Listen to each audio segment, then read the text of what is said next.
સુરત શહેરમાં રાતે પાંડેસરા ભેસ્તાન વચ્ચે રોડ ઉપર જાહેરમાં જતા ટેન્કરમાંથી ઓઇલ ટપકતા એક પછી એક ગાડીઓ લપસી, જેમાં 4 વાહન ચાલકોને નાની મોટી ઈજાઓ થઈ. મળતી માહિતી પ્રમાણે સુરત શહેરના પાંડેસરા બાટલી બોય પાસે સીએનજી પંપના સામે ભેસ્તાન મેઇન રોડ પાસે રાત્રે 2:30 વાગ્યાની આસપાસ આવતા ટેન્કરમાંથી ઓઇલ પડી રહ્યો હતો.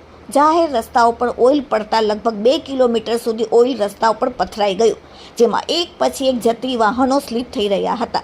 ખાસ કરીને 2 વ્હીલર ગાડીઓ સ્લીપ થઈ રહી હતી, જેમાં કેટલાક વાહન ચાલકો પડી જતા હાથમાં ફ્રેક્ચર પણ થયા અને નાની મોટી ઈજાઓ પણ થઈ, જેમને તાત્કાલિક હોસ્પિટલ રવાના કરવામાં આવ્યા સારવાર માટે.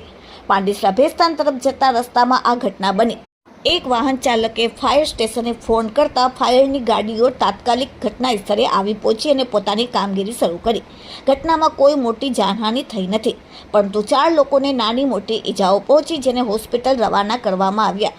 ટૂંક સમયમાં જ ફાયરની ગાડીઓ આવી અને પોતે કામગીરી શરૂ કરી અને તમામ રોડ સાફ કરી નાખ્યો.